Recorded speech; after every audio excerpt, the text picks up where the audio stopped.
पार्वती ने पूछे भगवान शिव से दो प्रश्न।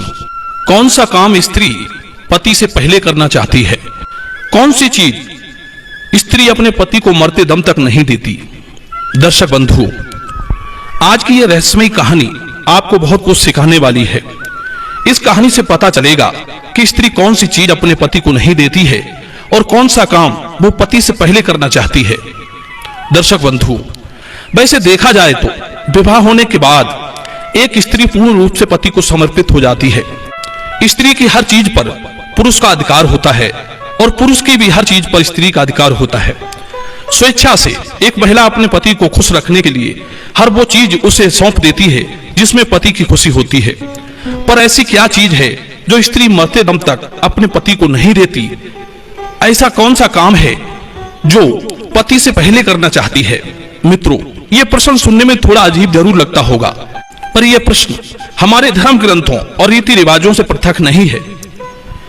इसलिए इसका उत्तर लगभग सभी जानते होंगे कि कौन सी चीज है जो पुरुष जीते जी अपनी पत्नी को दे सकता है पर स्त्री जीते जी अपने पति को नहीं दे सकती। तो आइए सुनते हैं इस कहानी के माध्यम से। मित्रों, बात कुछ पुरानी है। एक बार कैलाश पर भगवान शिव और माता पार्वती चौसर का खेल खेल रही थी। खेल ही खेल में उनके बीच वार्तालाप हो रहा था। माता पार्वती ने सोचा कि क्यों ना भोलेनाथ से कुछ ज्ञान भी अर्जित कर लिया जाए। यही सोचकर माता पार्वती ने उनसे बीच बीच में प्रश्न करती जाती थी, जिनका जवाब भगवान महादेव बड़े ही सुंदर ढंग से देते थे। प्रश्न करते करते माता पार्वती ने एक ऐसा प्रश्न पूछ लिया जो बड़ा ही रहस्यपूर्ण था। माता पार्वती ने पूछा, हे देवाधिदेव, मुझे ये बताइए, एक स्त्री और पुरुष का रिश्ता प्रेम, विश्वास, त्याग और समर्पण से बनता है। यदि इनमें किसी चीज का अभाव रहता है तो रिश्ते की नींव कमजोर पड़ जाती है। कई बार तो इनके अभाव के चलते रिश्ता टूट भी जाता है। कहते हैं इसमें कपट के लिए कोई स्थान नहीं है। अगर स्त्री पुरुष के बीच कपट आ जाता है तो रिश्ता टूटने की कगार पर पहुंच जाता है। और जहां प्रेम होता है, विश्वास होता है, वहीं गृहस्थ जीवन खुशहाल होता है। और जहां झूठ और कपट का लेश मात्र भी अंश होता है, वहां गृहस्थ जीवन कलह और कलेशों से भरा रहता है। वहां पति और पत्नी के रिश्तों में कोई मजबूती नहीं रहती।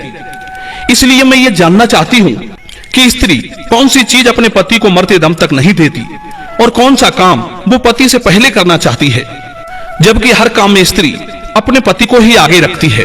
पांच शिव मुस्कुराते हुए बोले, हे देवी, जिन प्रश्नों के उत्तर तुम जानना चाहती हो उनके जवाब मैं तुम्हें एक कहानी के माध्यम से सुनाता हूं। ध्यान से सुनो। धरती लोक पर एक बड़ा ही सुंदर नगर था। उसी नगर के राजा के बेटे का विवाह होने वाला था। राजा के महलों को, नगर की गलियों को फूलों से, रंगों से सजाया जा रहा था। उधर राजकुमार का विवाह जिस कन्या से होने वाला था वो बहुत ही रूपवान थी।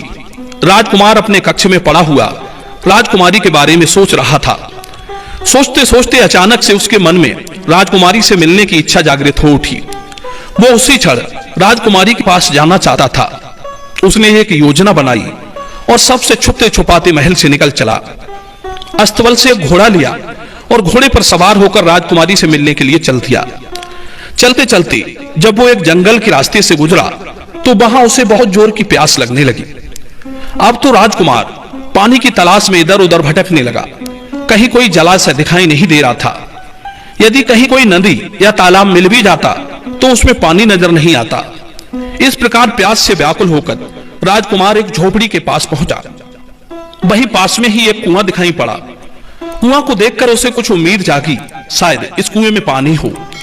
राजकुमार ने कुएं में झांक कर देखा तो सचमुच कुएं में पानी भरा था। पानी को देखकर उसकी प्यास और भी तीव्र हो उठी। अब तो उसने बिना देर किए कुएं से जल निकाला और पानी पीने लगा। जब उसने पेट भर के जल पी लिया तभी क्या देखता है कि उस झोपड़ी से एक बुढ़िया निकल कर आती है। वो बुढ़िया उस राजकुमार को कहने लगी, हे मुसाफिर, कहीं तुमने इस कुएं का जल तो नहीं पी लिया? यदि तुमने इस कुएं का जल पिया है तब तो तुमने बहुत बड़ी भूल कर दी है। यह कुआं एक ऋषि के द्वारा स्थापित है। इस कुएं का जल पीने वाला मनुष्य नरभक्षी बन जाता है। आज से तुम भी हर रोज रात होते ही नरभक्षी बन जाओगे। उस समय तुम्हारे पास जो मनुष्य आएगा तुम उसका भक्षण कर लोगे उस समय तुम ये नहीं सोचोगे कि ये मेरी माता है, ये मेरे पिता है, ये मेरी पत्नी है, ये मेरे भाई हैं, ये मेरी बहन है। उस बुढ़िया के मुख से सांप की बात सुनकर राजकुमार बड़ा दुखी होने लगा। कहने लगा, माता श्री, तब तो मैंने इस कुएं का जल पीकर घोर अनर्थ कर डाला है। ऐसे तो मैं न जाने कितने मनुष्यों को हर रोज अपना आहार बनाऊंगा, जिसमें मेरे अपने भी शामिल हो सकते हैं। मित्रों, राजकुमार विनती करके बोला, हे माई, क्या इस श्राप से मुक्त होने का कोई उपाय नहीं है? यदि नहीं है तो मैं अपने आप को ही खत्म कर लूंगा, जिससे मैं किसी दूसरे को मारकर अपना भोजन बनाऊं।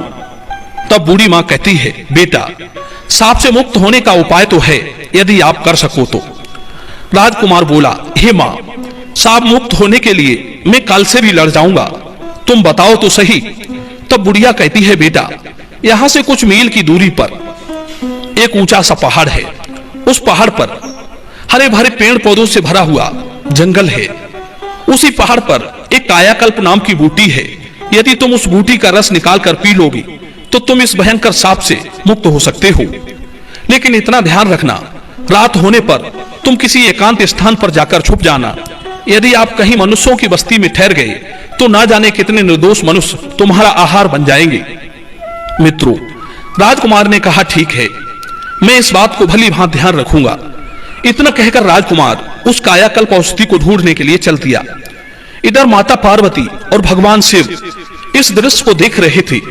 पार्वती जी कहने लगी, प्रभु, कुछ समझ में नहीं आ रहा है कि आप मेरे प्रश्न का उत्तर किस प्रकार देना चाहते हैं।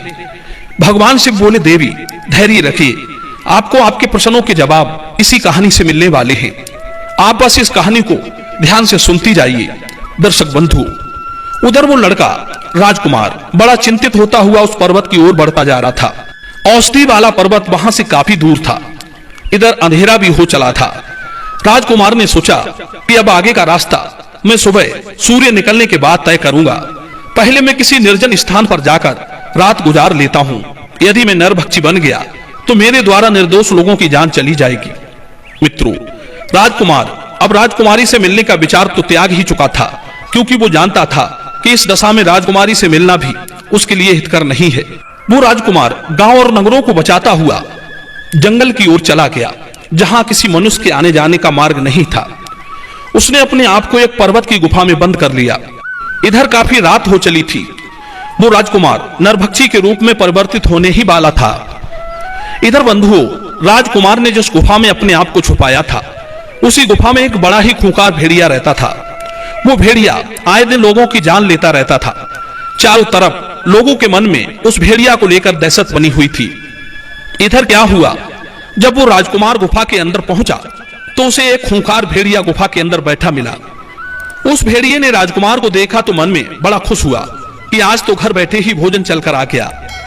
भेड़िया गुर्राता हुआ उस राजकुमार की ओर झपटता है। वो उसे खाने ही वाला था कि इतने में राजकुमार पर उस सांप का असर होने लगा। पल भर में ही वो मनुष्य से नरभक्षी पिशाच के रूप में बदल गया। भेड़िए ने देखा कि यह तो कोई मुझसे भी अधिक खूंखार जानवर है। वो एकदम से डर गया और अपने आप को छुपाने के लिए जगह ढूंढने लगा। नरभक्षी राजकुमार भी भेड़िया को देखकर उसके ऊपर टूट पड़ा और थोड़ी ही देर में वो भेड़िया को मारकर खा जाता है। दर्शक बंधुओं, इस प्रकार राजकुमार ने नरभक्षी के रूप में रात उस गुफा में बिताई और सुबह होते ही वो अपने रूप में आ गया। राजकुमार गुफा से निकलकर आगे की राह तय करने लगा। तभी कुछ गांव के लोगों ने देखा कि ये नवयुवक तो उस दिशा से आ रहा है जिधर वो आदमखोर भेड़िया रहता है।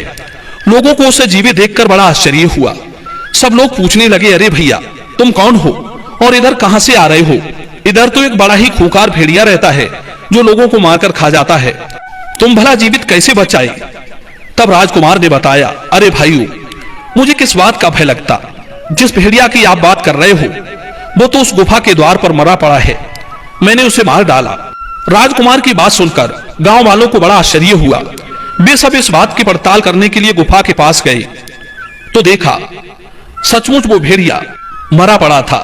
यह देखकर लोगों के मन में भेड़िया को लेकर जो दहशत थी वो खत्म हो गई और पूरे राज्य में इस बात की खबर फैल गई कि एक सामान्य पुरुष ने उस भेड़िया को मार डाला है। जब ये बात वहां के राजा को पता चली तो वो राजा उस राजकुमार को मिलने के लिए अपने महल में बुलाता है और कहता है, हे वीर युवक, तुमने उस भेड़िया को मारकर हमारी प्रजा को निर्भय कर दिया है। मैं तुम्हारी वीरता और साहस का कायल हो गया हूं। तुमने मुझे बहुत बड़ी प्रसन्नता दी है। इस खुशी में मैं तुम्हें एक उड़न खटोला भेंट करता हूं। यह उड़न खटोला तुम्हें पल भर में यहां से वहां पहुंचा सकता है। दर्शक बंधुओं, राजा से उड़न खटोला पाकर राजकुमार भी बड़ा खुश होता है। सोचने लगा, ये तो बड़ा अच्छा हुआ, अब मैं इसी उड़न खटोले पर बैठकर उस पर्वत पर आसानी से पहुंच जाऊंगा। मित्रों, राजकुमार ने वैसा ही किया। वो उस जादुई उड़न खटोले पर सवार हुआ और उस पर्वत पर जा पहुंचा। उसने देखा कि वहां कायाकल्प नाम की अनेक बूटियां चमक रही थी, जो बार बार अपना रूप बदल रही थी। बूढ़ी मां ने उससे पहले ही बता दिया था कि जो बूटी अपना रंग रूप बदलती दिखाई दे, उसी का रस निकालकर पी लेना। राजकुमार ने बिना समय गवाए कायाकल्प बूटी का रस निकालकर पी लिया। क्योंकि इधर शाम होने वाली थी, राजकुमार अब निरोग हो चुका था।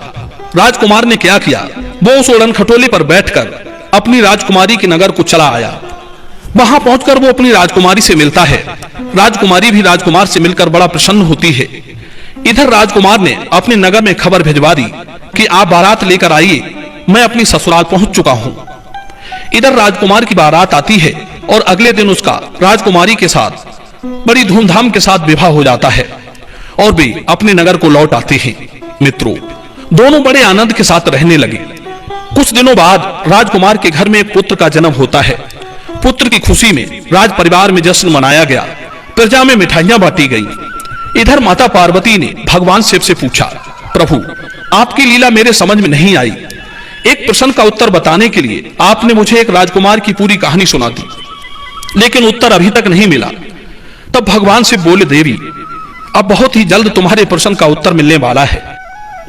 फिर क्या हुआ, एक दिन उस राजकुमार के राज्य पर शत्रु देश ने चढ़ाई कर दी।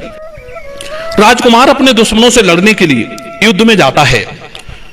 उड़न खटोला की सहायता से उसने दुश्मन सेना को तो खदेड़ दिया, पर युद्ध में तीर लग जाने से उसकी भी जान चली गई। जब राजकुमार की मृत्यु हो जाती है तो सब लोग उसे अर्थी पर रखकर ले जाने लगे। उसकी पत्नी वहीं खड़ी होकर रोती बिलखती दहाड़े मार रही थी। राजकुमार के सभी परिवारीजन उसे कंधा दे रहे थे और उसे शमशान की ओर ले जा रहे थे। भगवान शिव ने बताया, देवी, यही वो चीज है जो स्त्री अपने पति को नहीं दे सकती और पति तो स्त्री को दे सकता है। हमारे धर्म की यही परंपरा है। पति के मरने के बाद स्त्री उसे कंधा नहीं दे सकती और ना उसे शमशान में साथ ले जाया जा सकता है। तुम्हारा दूसरा प्रश्न था कि स्त्री कौन सा काम पति से पहले करना चाहती है, तो इसका उत्तर है कि सुहागिन स्त्री ये कामना करती है कि उसकी मृत्यु उसके पति से पहले हो जाए, जिससे उसका पति उसे कंधा दे सके, उसे मुखाग्नि दे सके और उसका तरण हो सके। और वैसे भी पति के मरने के बाद स्त्री का जीवन शून्य हो जाता है। पति के बिना उसका जीवन नहीं रहता। कहते हैं, पति के बिना स्त्री की कोई गति नहीं है। एक पुरुष के बिना स्त्री का जीवन बड़ा ही कष्टकारी है। वे नारियां बड़ी भाग्यशाली होती हैं जिन्हें पति से पहले मृत्यु प्राप्त हो जाती है और पति के हाथों अंतिम संस्कार होने का सौभाग्य प्राप्त होता है। मित्रों, ये कहानी आपको कैसी लगी, आप हमें कमेंट सेक्शन में जरूर बताना। मिलते हैं अगली कहानी में एक नई वीडियो के साथ, एक नई ज्ञान चर्चा के साथ। आप सभी का बहुत बहुत धन्यवाद। जय श्री कृष्ण।